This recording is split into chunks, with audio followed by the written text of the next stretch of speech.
Saqqara é a primeira manifestação do avançado conhecimento dos sacerdotes da escola de mistérios Olho de Horus, cujas ruínas existem até hoje.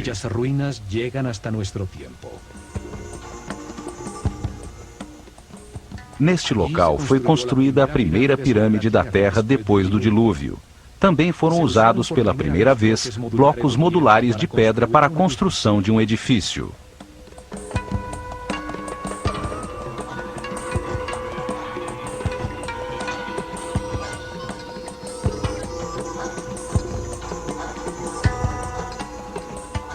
Nas paredes, esculpiram hieroglifos com os primeiros textos religiosos da história.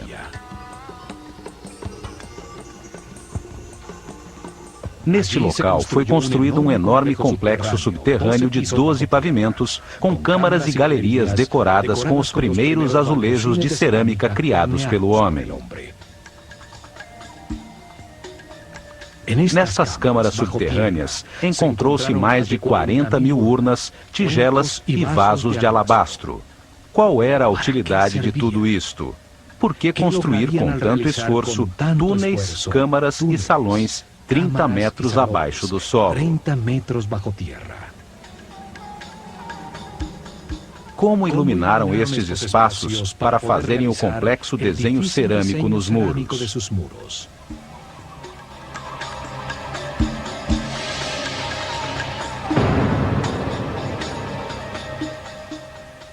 Por que as construções são volumes maciços de pedra sem nenhuma utilidade aparente? O que uma sociedade de cerca de 4 milhões de pessoas podia ganhar ao cortar e deslocar mais de 1 milhão de toneladas de pedra para construir este complexo que surpreende pela sua refinada arquitetura?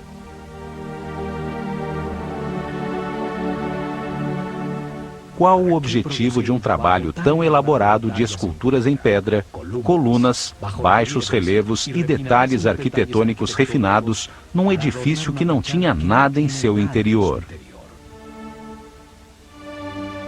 Como explicar a utilização de uma avançada tecnologia com algo tão inexplicável racionalmente?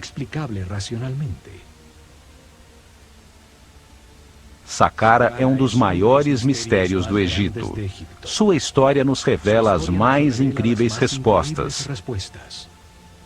A começar pelo fabuloso personagem que a desenhou e dirigiu sua construção. O arquiteto Imhotep, cujo nome significa o sábio que vem em paz, sumo sacerdote da escola de mistérios Olho de Horus, tem um lugar de destaque na história da humanidade. Ele foi primeiro-ministro, vizir e chanceler do faraó Djoser, que reinou na terceira dinastia em torno do ano 2800 a.C.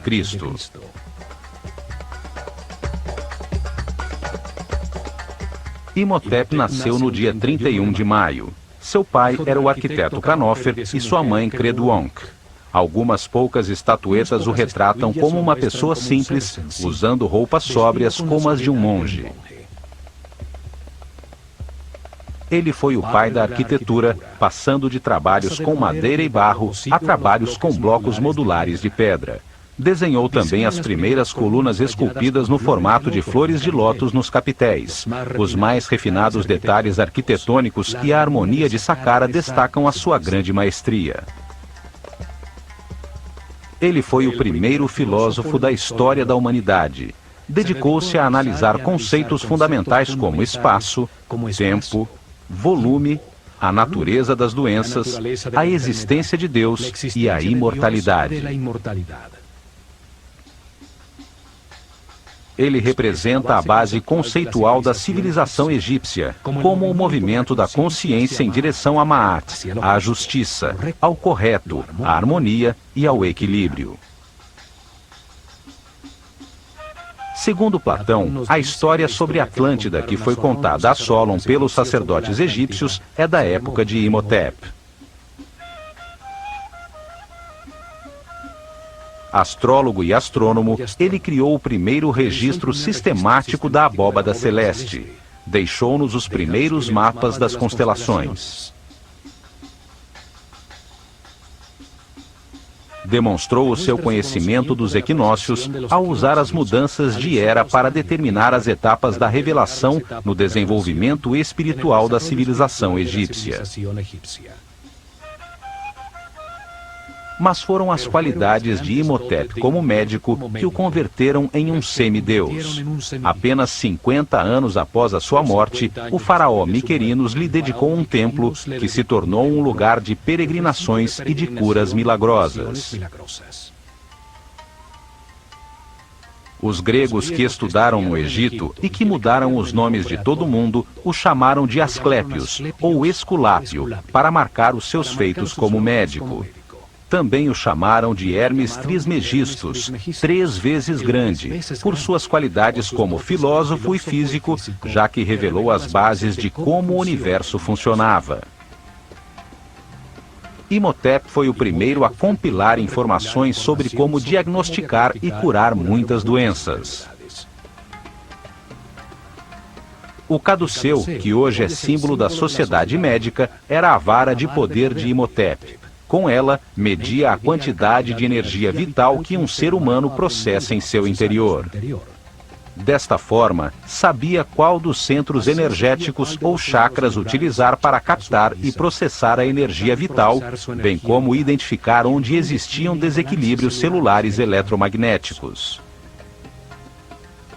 Ele curava elevando a frequência vibratória da aura, ou campo eletromagnético da pessoa. Isto restabelecia o equilíbrio dos chakras, permitindo que voltassem a fornecer a energia vital necessária aos órgãos afetados, a verdadeira causa de todas as doenças. O caduceu tem 2 serpentes que se cruzam sobre os 7 chakras. Os centros nervosos sobre a coluna vertebral que captam e distribuem a energia. Simbolizam as 2 polaridades de carga elétrica e movimentos opostos, que dão lugar ao universo dual. Em seu centro, há uma coluna formada por pares de partículas com cargas opostas que se neutralizam e equilibram, a única maneira de se chegar à iluminação. Representa a Kundalini, a força vital que sobe através da coluna vertebral. Quando este conhecimento desapareceu, a sua forma se conservou como símbolo para a cura. Através de experiências que utilizam sua forma como uma bobina elétrica, tem-se descoberto que ela possui características misteriosas.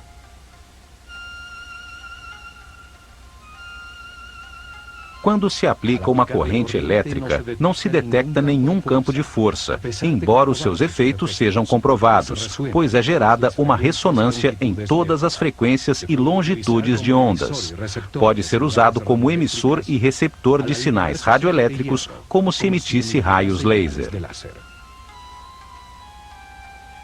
O papiro médico Ebers mostra a maneira como Imhotep misturava a magia com a medicina.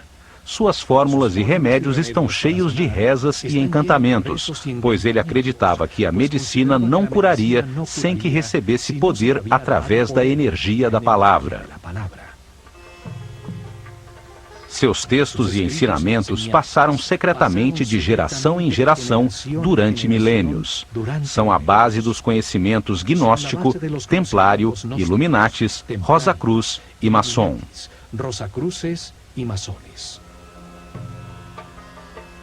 Os gregos os chamavam de princípios herméticos. Imhotep deixou para a posteridade vários papiros e textos.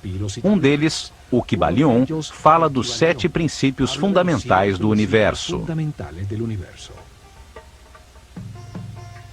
Neste texto, afirma que o universo existe na mente de Deus, que cada homem é único com os seus pensamentos, com a capacidade de pensar individualmente, e que a realidade é um grande sistema, onde todas as coisas têm consciência e estão interligadas. Imhotep foi um mestre do conhecimento. Ensinou a escrita hieroglífica e produziu vários textos em pedra, produzindo os primeiros textos religiosos da história. Por isto, é associado com Thoth, o éter ou princípio divino, simbolizado através de um corpo humano com cabeça de íbis, que representa o Verbo divino, o Criador da palavra.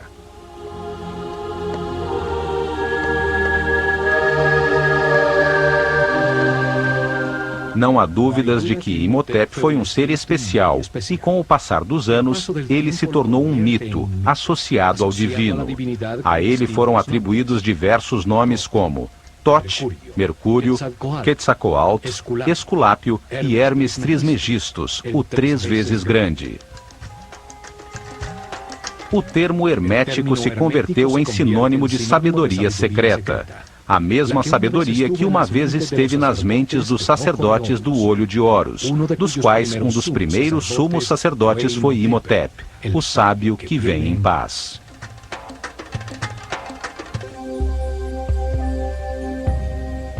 Foi Imhotep quem decidiu onde se construiria Saqqara para suas misteriosas finalidades. Está situada na área entre 31 e 32 graus de longitude leste e 29 e 32 graus latitude norte, a única área no Egito na qual se construiriam pirâmides nos 400 anos seguintes.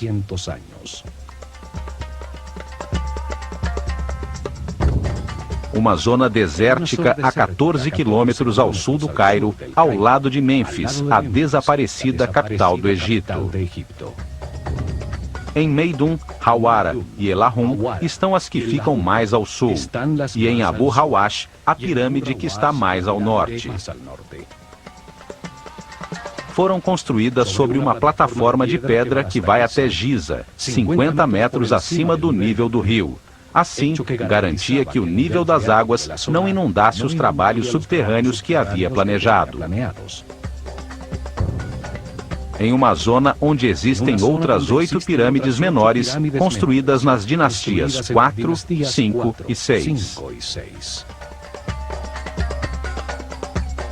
Saqqara fica exatamente sobre um dos nódulos principais da rede eletromagnética do planeta, onde melhor se pode utilizar a força de sua energia telúrica para fazer vibrar uma grande massa de pedra. Nesta área ocorrem os efeitos eletromagnéticos naturais mais poderosos do planeta. Aí está localizado um de seus chakras.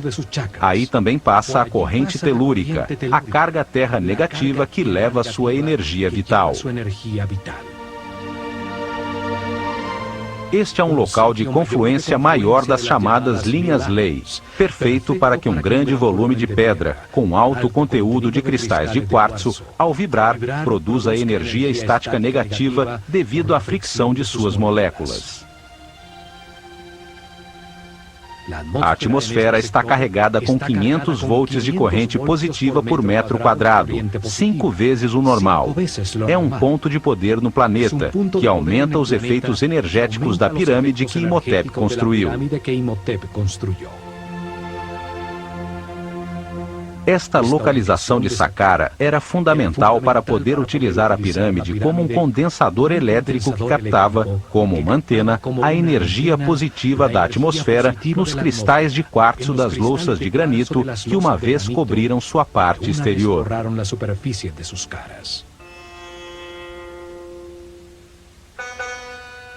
Saqqara significa o que abre e guia no caminho.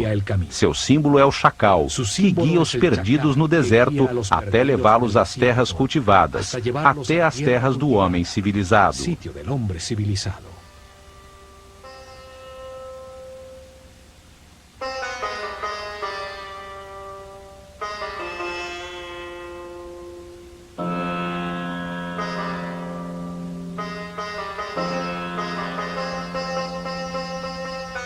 Ao longe, a primeira que se via era a pirâmide branca, rodeada por uma grande muralha, a primeira construída em blocos de granito cortado em sofisticados baixos relevos e umbrais.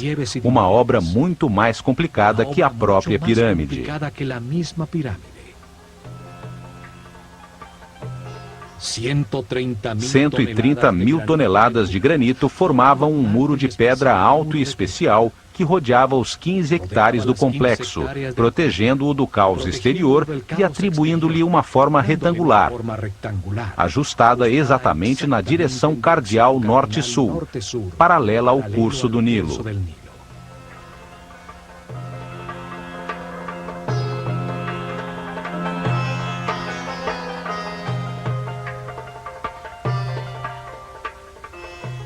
O muro tinha 10 metros de altura, o que representa aproximadamente 4 andares de um edifício moderno. 550 metros de comprimento, 5 quarteirões e meio em linha reta de norte a sul, e a metade exata desta distância, 275 metros de largura, de leste a oeste.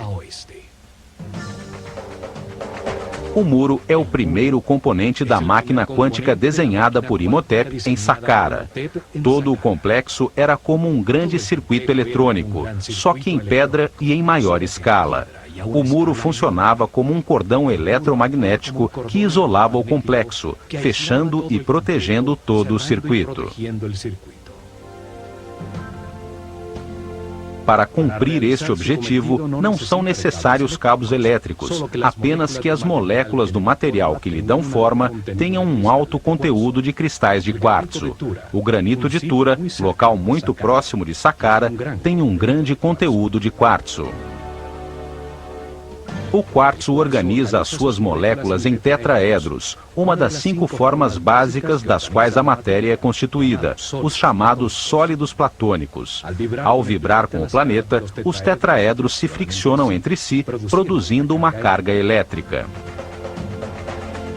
Os 85 mil metros cúbicos do muro de granito continham uma enorme quantidade de cristais de quartzo que geravam um poderoso campo de força, uma onda radioelétrica constante. O muro é parte integral de um complexo captador de energia eletromagnética, cujo coração estava na pirâmide escalonada que, com os seus 66 metros de altura, dominava o complexo.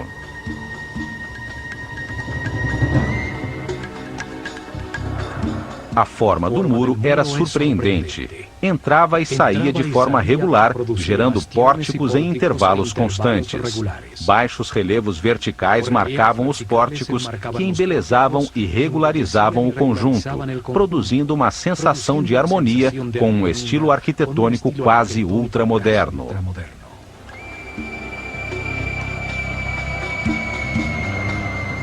Desde a sua parte superior até as entradas, as quais se subia através de escadas, se via a paisagem de muitos quilômetros em todas as direções, bem como a impressionante vista da pirâmide escalonada.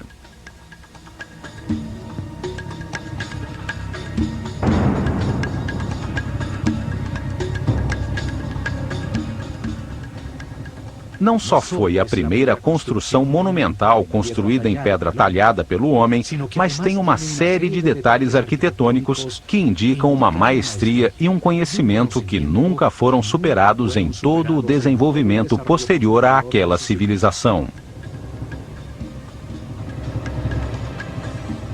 15 pórticos iguais escondiam o único que tinha uma porta verdadeira, localizado em uma esquina a sudeste do enorme retângulo.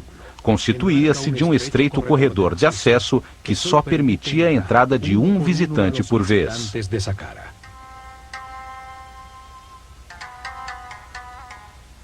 O caminho da perfeição espiritual é individual e intransferível. Ninguém pode evoluir por outra pessoa.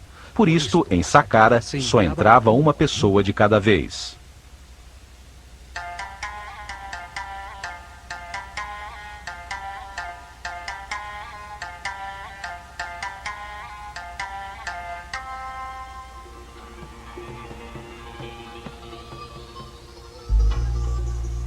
Um muro tão alto, com 14 portões falsos e apenas um verdadeiro, numa entrada tão estreita que parecia haver sido construído com propósitos de defesa. No entanto, Saqqara nunca teve uma porta em sua única entrada. A tecnologia aplicada restringia o acesso aos seres com mentes primárias, os que tinham um campo elétrico pessoal carregado negativamente. Desde o comprido corredor, logo abaixo do muro e ao longo de toda a galeria das 48 colunas, existia um campo de força poderoso que ampliava os sentimentos do visitante. Se existisse ódio, medo ou insegurança em seus corações, sua própria angústia ampliada impedia que penetrassem no complexo.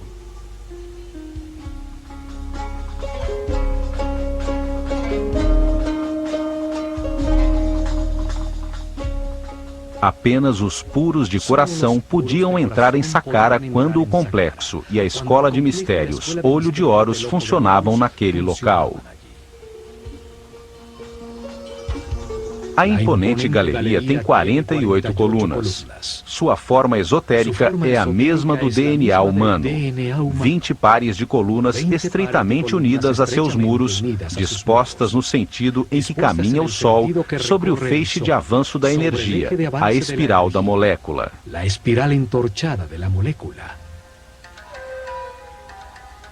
4 pares de colunas no salão transversal ao final da sequência simbolizavam a capacidade adicional de armazenar, analisar e processar informações, o que diferencia o ser humano do animal.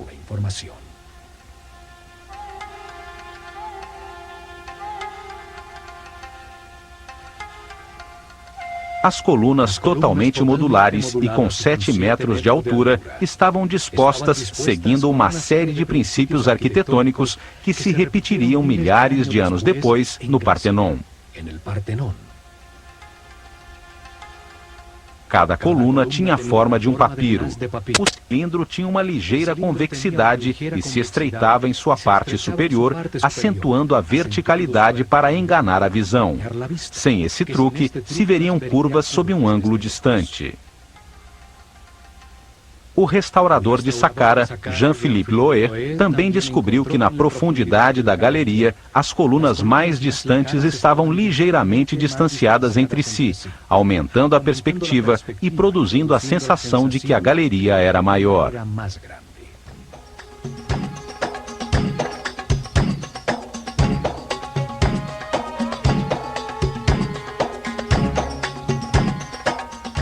Ao atravessar a galeria, chega-se ao salão transversal das 8 colunas, unidas entre si por módulos de pedra que marcam a saída ao grande pátio das serpentes, em cujo lado norte brilhava a esplêndida pirâmide escalonada.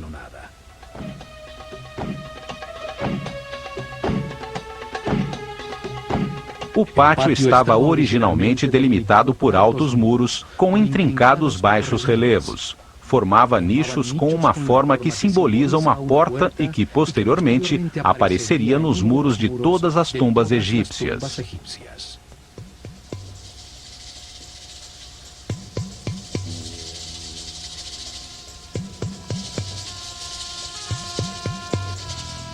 Cada porta continha um friso horizontal decorado por uma cobra. A serpente sagrada simbolizava a dualidade, devido à sua língua bifurcada e aos seus órgãos sexuais duplicados. A serpente simbolizava também a determinação para alterar a existência, para começar uma viagem evolutiva independente e tomar as suas próprias decisões. Era a fonte da origem do movimento.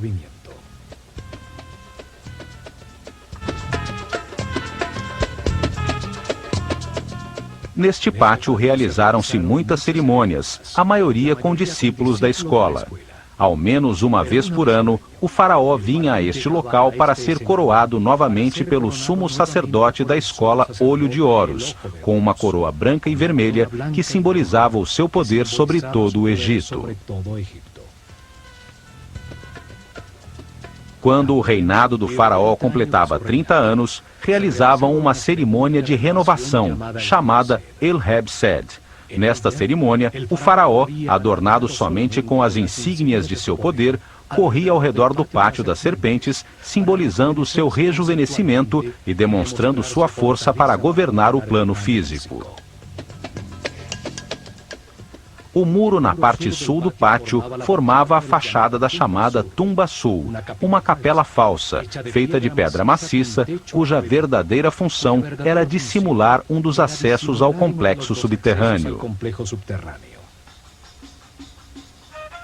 A capela tem um pequeno espaço em seu interior, onde havia um poço vertical que permitia chegar ao sistema subterrâneo, longe do acesso que chega à pirâmide. Nessa profunda escavação, descobriu-se a escada original de acesso ao mundo subterrâneo.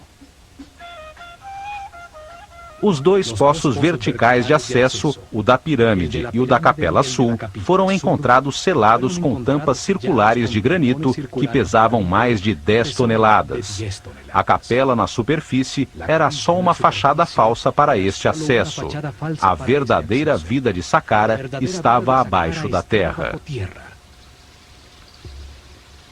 Deste acesso na Tumba Sul, se chega às câmaras e galerias subterrâneas, e há um túnel que termina exatamente abaixo da galeria de acesso.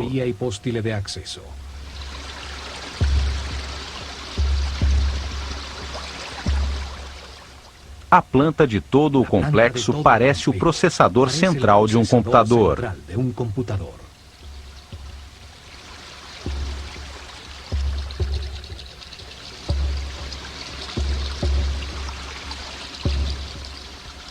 Saqqara foi a primeira experiência com a forma piramidal para aplicar e aperfeiçoar uma tecnologia quântica, cujo objetivo era acelerar o aperfeiçoamento espiritual dos discípulos da Escola de Mistérios do Olho de Horus.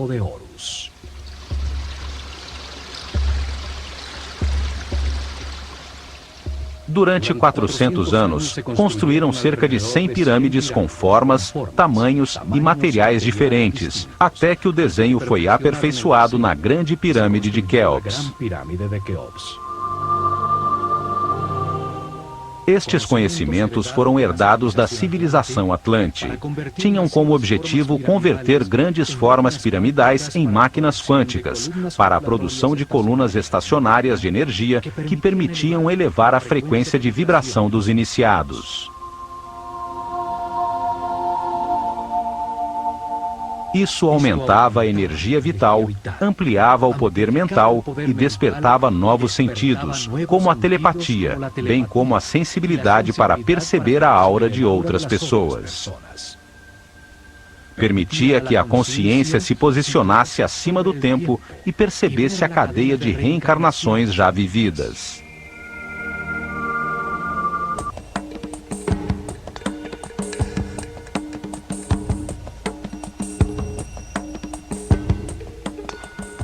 No lado por onde se eleva o sol no Pátio da Serpente, ainda permanecem erguidas 3 colunas.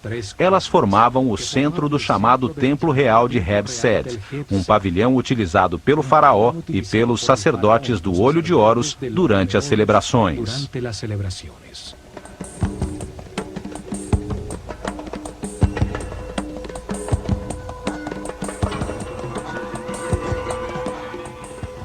A partir deste pavilhão, seguindo um muro curvo, chegava-se ao pátio retangular de Heb-Sed, paralelo ao pátio central do complexo. Seus lados estavam delimitados por 2 séries paralelas de capelas falsas. É, sem dúvida, uma fachada elaborada sobre um bloco de pedra maciça.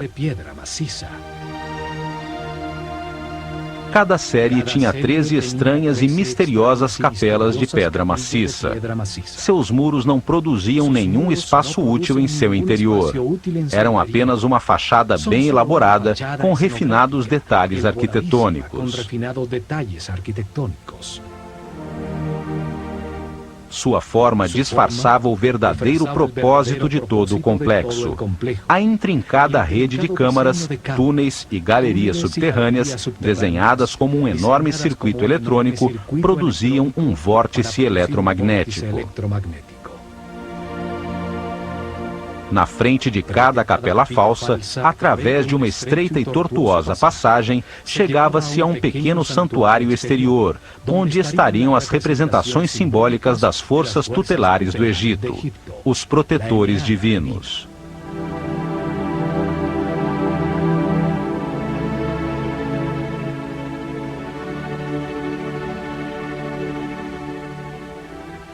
Os muros exteriores estavam decorados com os altos e baixos relevos de portas e janelas falsas, cercas falsas de madeira, séries de jets e colunas tipo flauta.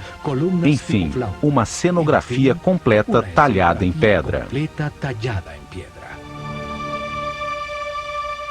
Ao norte do pátio das capelas falsas, exatamente ao leste da pirâmide escalonada, estão as chamadas Casas Sul e Norte, duas construções muito maiores, mas igualmente falsas.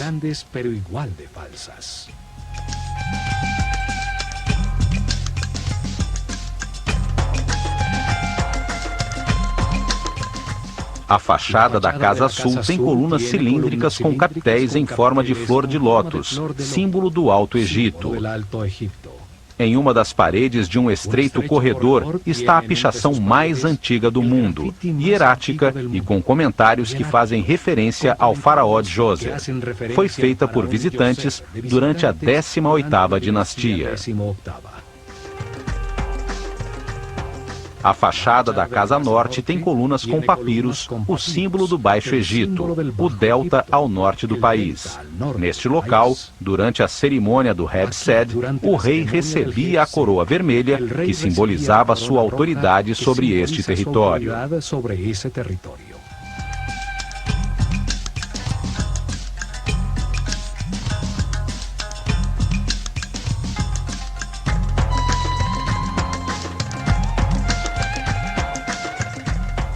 Entre a Casa Norte e o chamado Templo Funerário de Djoser, encontrou-se o chamado Serdab, uma pequena capela com 2 orifícios em um dos seus muros. Através destes orifícios, podia-se observar no pátio uma estátua do faraó Djoser recebendo a brisa revigorante do norte.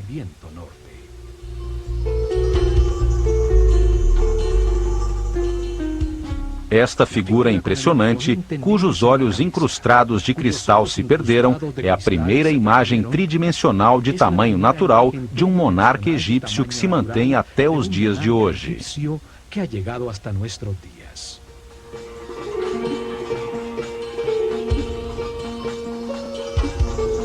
Ela observa, há milênios, a surpresa que as construções falsas contidas em seus muros causa a todos os visitantes de Saqqara. O disfarce que esconde a poderosa máquina quântica. Daqui vêm as teorias que afirmam que Saqqara foi a sua tumba nunca utilizada.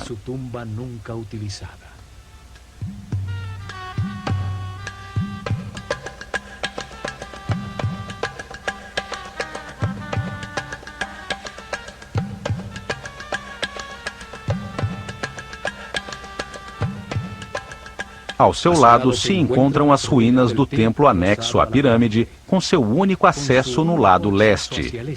Através de intrincados labirintos de estreitos corredores, conduzia a 2 pátios abertos, um dos quais escondia a verdadeira entrada de Saqqara nas profundezas da terra.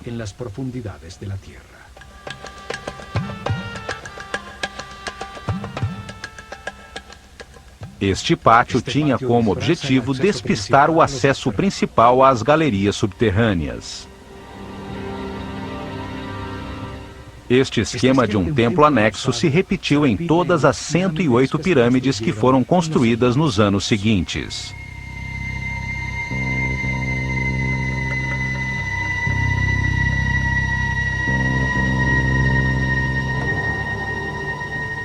Saqqara foi abandonada com a chegada da Era de Ram em torno do ano 2320 a.C., quando a pirâmide de Quéops foi construída. O conhecimento sobre os acessos às câmaras e galerias subterrâneas se perdeu com o passar dos anos. As pedras de seus muros foram utilizadas como material de construção.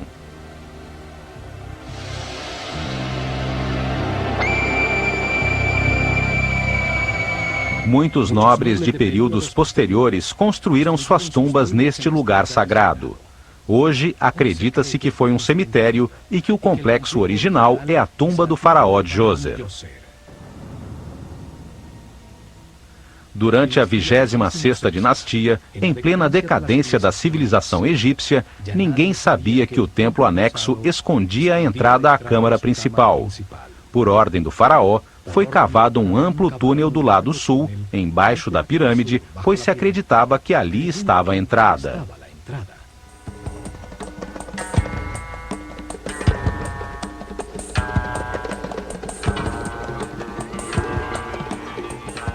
A rocha foi perfurada, sendo mantidas muitas colunas em pedra para evitar que o túnel desabasse.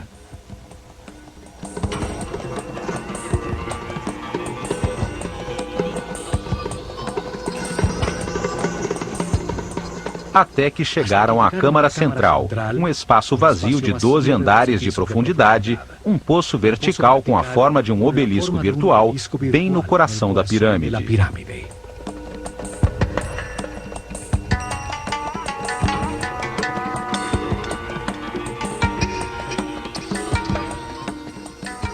A partir daí, descobriram que o acesso original estava, na realidade, no lado norte da pirâmide, e então puderam entrar em todo o complexo de galerias subterrâneas.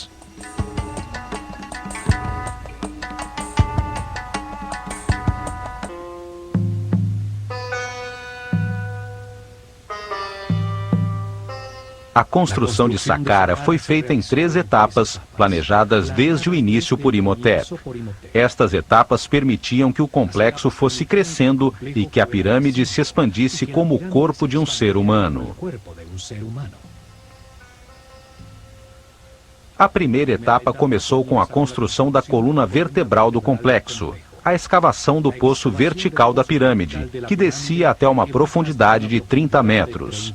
12 andares de profundidade, que equivaliam a 50% da altura total da pirâmide acabada.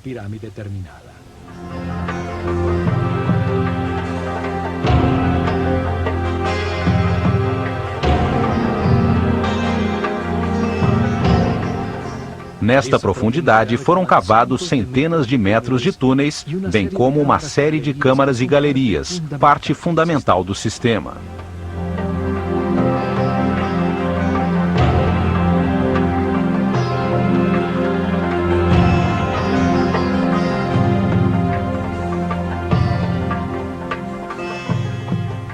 Na segunda etapa, uma pequena pirâmide escalonada foi construída sobre o complexo subterrâneo.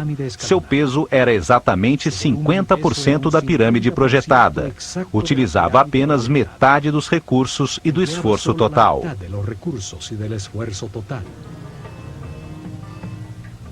Além disso, podiam utilizar as instalações durante a construção.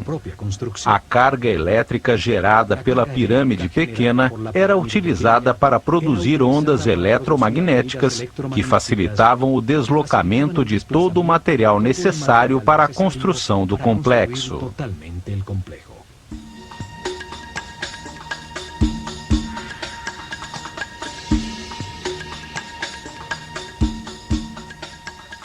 A partir da parte frontal da pirâmide, colocavam uma série de pilares chamados djed, a distâncias regulares. Estes transferiam, de um para outro, a carga de íons negativos gerados por suas massas em vibração.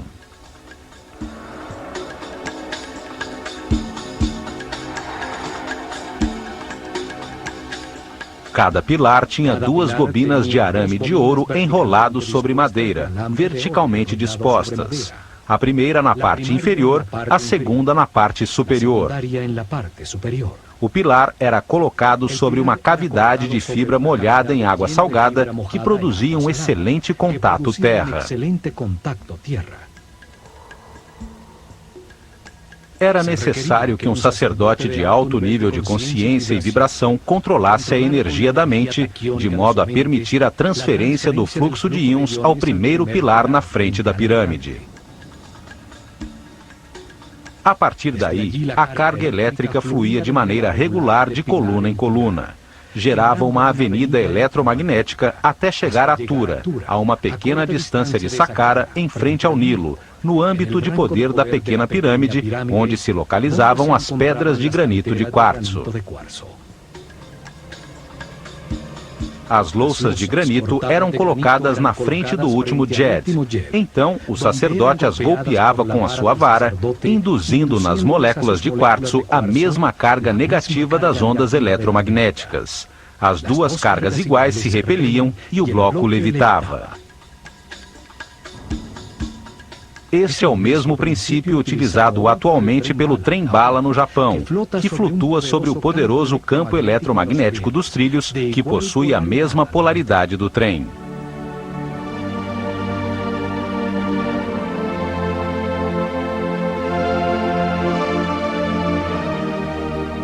Dessa forma, com a primeira linha de transporte eletromagnético, eles puderam facilmente transportar toda a pedra que precisavam para a terceira etapa.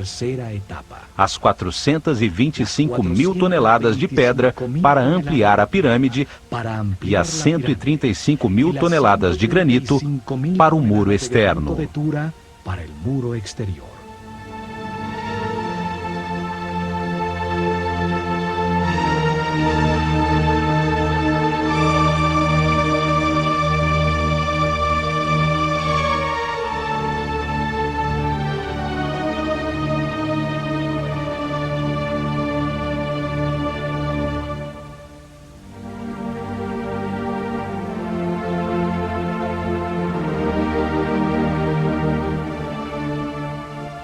As etapas permitiam usar parcialmente a energia gerada, que aumentaria em 50% quando a pirâmide estivesse construída. A energia total garantiria uma onda eletromagnética que chegaria até Maidum, o chamado ponto médio, entre Saqqara e as pedreiras de granito vermelho no Alto Egito.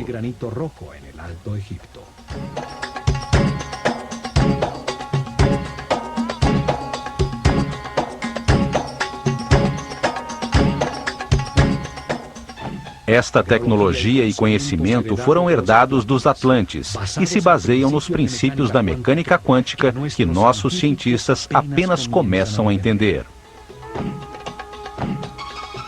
No próximo programa, continuaremos nossa análise sobre Saqqara. Entenderemos a distribuição física e o significado de todo o complexo subterrâneo que foi construído com o objetivo de dar forma a uma poderosa máquina quântica que acelerou a evolução dos iniciados. Ao examinar este caminho, que chamaremos de caminho quântico em direção à luz da consciência, veremos que este processo evolutivo foi ensinado por diversos mestres superiores. Um deles foi o Mestre Jesus. Fue el Maestro Jesús.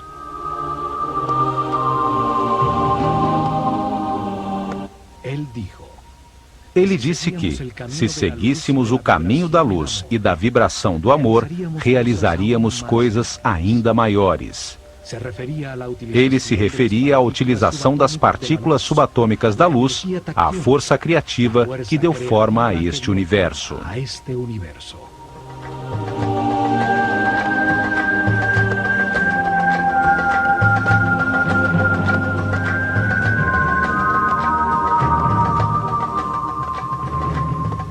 Milhares de anos antes da chegada de Jesus, os sábios sacerdotes do Olho de Horus utilizaram este mesmo tipo de conhecimento para acelerar a evolução de seus discípulos em Saqqara.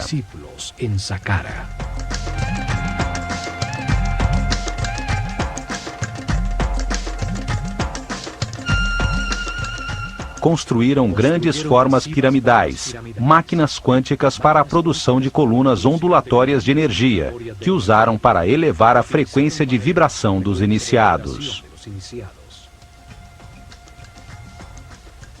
Criaram um centro de comunicação com dimensões superiores que permitiram aos discípulos mais avançados verificar o caminho da luz. Receberam informações de seres mais evoluídos, de mestres superiores.